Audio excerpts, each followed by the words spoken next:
But ఆ తర్వాత కొంతమంది వర్కర్స్ ని ఎంకరేజ్ చేసి ఆ డ్యామ్ అనేది కంప్లీట్ చేశారు.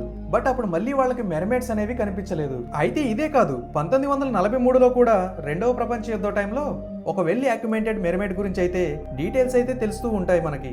ఆ ద్వీపాల పేరు కే ఐలాండ్స్. అంటే ఆ టైంలో జాపనీస్ టీం వాళ్ళు, అంటే వాళ్ళ సర్వలెన్స్ టీం వాళ్ళు, వాళ్ళ క్యాంపుని ఏర్పాటు చేసుకోవడానికి కొన్ని నిమిషాల ముందే ఒక హ్యూమనాయిడ్ క్రియేచర్ అనేది నీటి లోపల నుంచి ఆ ప్రాంతంలో బయటకు వచ్చిందంట.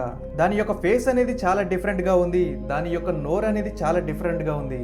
అండ్ చూస్తుంటే అది ఖచ్చితంగా మెర్మేడ్ అనే విషయం అయితే అర్థమైపోతుందని చాలా మంది చెప్పారు. ఈ విషయాన్ని అక్కడ ఉన్న లోకల్ ప్రజల కారణంగా చాలా మంది అయితే తెలుసుకున్నారు. అండ్ ఆ ప్రాంతంలోకి వచ్చిన ఆర్మీ ఆఫీసర్స్ కూడా తెలుసుకున్నారు. అయితే అక్కడ లోకల్ ప్రజలు దాన్ని మెర్మేడ్ అని పిలవరు. వాళ్ళు ఏమని పిలుస్తారంటే ఇరాన్ ఇకాన్ అని పిలుస్తూ ఉంటారు. అంటే హ్యూమన్ ఫిష్ అని అర్థం అనమాట అటు సైడ్. అయితే ఒకరోజు సాయంత్రం ఆ ప్రాంతంలో ఉన్న ఒక పెద్ద ఆర్మీ టీం హెడ్ అయిన తారా హార్బర్ అనే ఒక వ్యక్తి దగ్గరకు వచ్చి మా విలేజ్ కి దగ్గరలోనే ఒక ఇరానీ ఖాన్ అనేది చనిపోయిందని చెప్పాడు.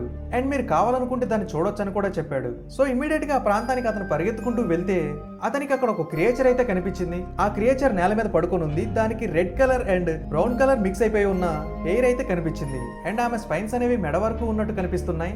అండ్ ఆమె ఫేస్ అయితే మనిషిలాగా అయితే లేదు, కొంచెం డిఫరెంట్ గా అయితే ఉంది. పెదాలు అనేవి లేవు, కాకపోతే చేపలాగా కొంచెం వింతగా కనిపిస్తుంది. తర్వాత పళ్ళు మాత్రం చాలా షార్ప్ గా నీడిల్స్ లాగా కనిపిస్తున్నాయి. సో అదంతా చూశాక అతను జపాన్ రిటర్న్ వెళ్ళిపోయాడు. అక్కడ ఒక ఇన్వెస్టిగేషన్ ఆఫీసర్ కి ఈ విషయం గురించి తెలియజేశాడు, దీని గురించి పూర్తిగా ఇన్వెస్టిగేషన్ చేయమని. సో అతను చెప్పింది ఎవరు సీరియస్ గా తీసుకోలేదు. ఏంటంటే అతని దగ్గర ఫోటోగ్రఫీ ఎవిడెన్స్ అనేది లేదు కాబట్టి. సో అతను చాలా క్రిటిసైజ్ చేశారు ఆ టైంలో. బట్ ఎవరు అతను చెప్పిన మాటలైతే నమ్మలేదు.